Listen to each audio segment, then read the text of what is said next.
انسان کا اس دنیا میں عورت کے ساتھ اولی اور پہلا رشتہ ماں کا ہے کہ اسی نے اس کو عدم سے وجود میں لائی. جب اس کا وجود بھی نہ تھا تو اسی کی وجہ سے اس کو ملا، اور اس کی دنیاوی اور اخروی جتنی بھی کامیابیاں ہیں اسی ماں کے ذریعے سے ملتی ہے، کیونکہ اس کے تلے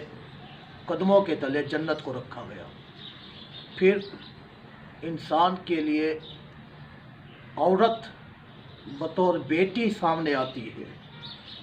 تو وہ بیٹی کہ جس کو خوش قسمتی کی علامت سمجھا جاتا ہے. جب کسی جوڑے کے ہاں میاں بیوی کے ہاں پہلی اولاد وہ لڑکی ہو تو فرمایا یہ اس عورت کی خوش بختی کی علامت ہے. اور پھر فرمایا کہ جس نے اپنی بیٹی کی اچھی پرورش کی اور یہاں تک کہ اس کو بیاہ دیا، شادی کر دی اچھی تربیت کے بعد، تو یہ بھی جنت میں داخل ہونے کا ذریعہ ہے.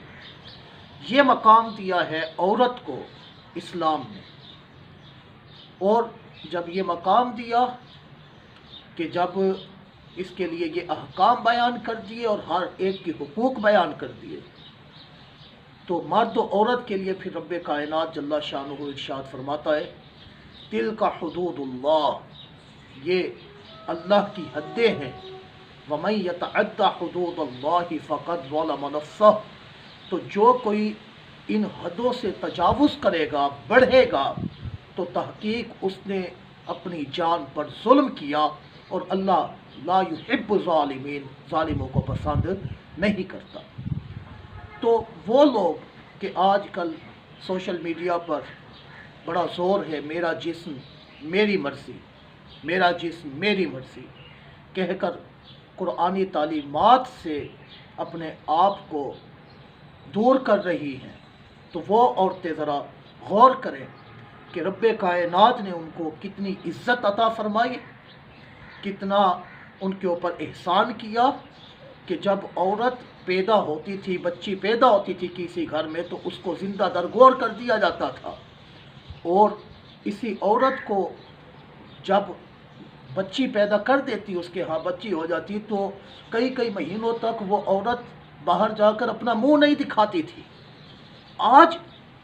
اس سے یہ مقام اور مرتبہ مل گیا، اور پھر وہ اس طرح کی بات کرے کہ میرا جسم میری مرضی. یاد رہے کہ انسان پر ایک حق حقوق النفس کا بھی ہے. تو یہ حق نفس جو ہے اس بات کا تقاضا کرتا ہے کہ ہر اس جگہ سے بچا جائے جہاں اس کی تذلیل ہوتی ہو اور اس کی عزت افزائی نہ ہوتی ہو. تو کسی بھی معاشرے کی کسی بھی تعلیم کو اٹھا کر دیکھ لیجئے کہ عورت کے معاملے میں انہوں نے کیا کیا قوانین لاگو کیے ہوئے ہیں. اگر ان کا مطالعہ کیا جائے تو خود ہی ظاہر ہو جائے گا کہ رب کائنات نے عورت کو کیا مقام اور مرتبہ دیا ہے جو اسلام نے دیا ہے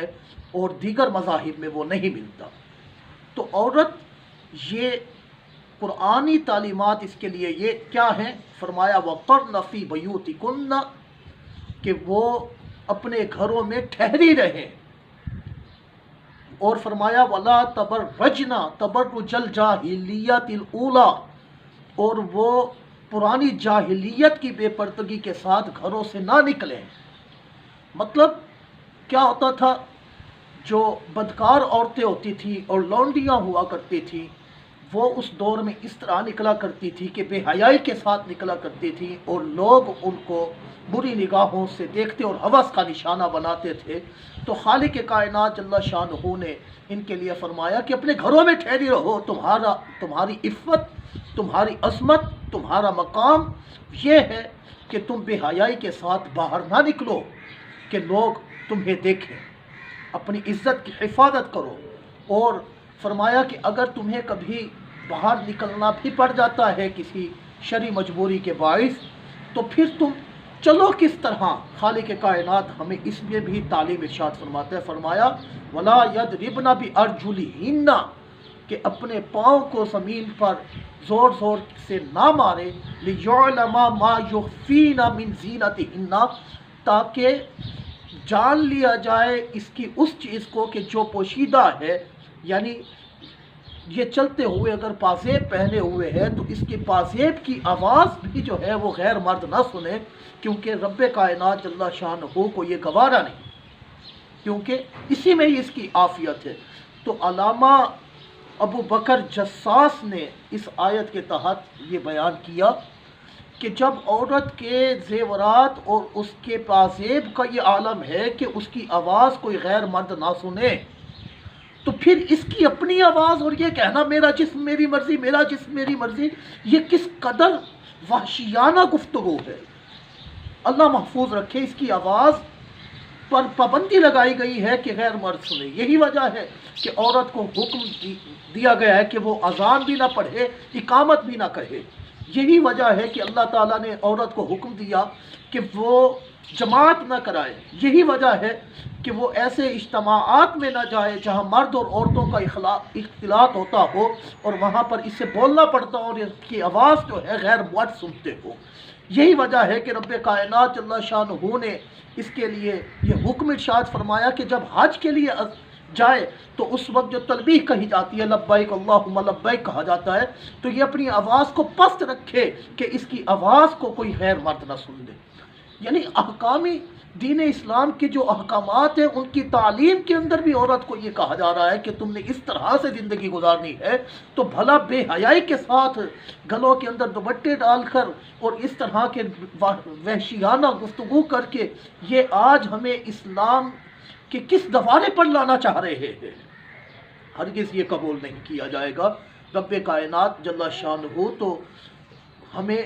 وہ عورت کو وہ مقام عطا فرما رہا ہے اور فرمایا کہ جو تمہاری لونڈیاں ہیں ان کے لیے سے بھی الگ سے رب کائنات نے احکام بیان فرما دیے اور فرمایا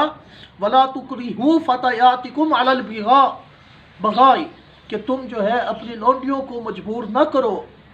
بے حیائی پر، کہ ان اردنا تحسنا، اگر وہ بچنے کا ارادہ کریں تو تم ان کے ساتھ حسن سلوک کرو گے اور کبھی بھی ان کے ساتھ کوئی ایسا معاملہ نہیں کرو گے جو وہ ناپسند سمجھتی ہو۔ تو حقوق النفس کو پورا کرتے ہوئے عورت کو چاہیے کہ اپنی عفت اور اپنی پاک دامنی کو خود سنبھالے، وگرنہ آپ دیکھ رہے ہیں معاشرے کے اندر، مغربی تہذیب کے اندر، کہ کس قدر وحشیانہ طور پر عورت کے ساتھ سلوک کیا جاتا ہے، اور پھر نتیجہ یہ نکلتا ہے کہ اس کا باپ یا بیٹا یا بھائی یا کوئی بھی ہو پھر اسے قید و بند میں اسی فطرت کی طرف لے آتا ہے کہ تم بے حیائی نہ کرو اور اپنے آپ کو باز رکھو۔ بہرحال ہم جب مسلمان ہیں تو ہمیں چاہیے کہ قرآنی ان تعلیمات پر عمل کریں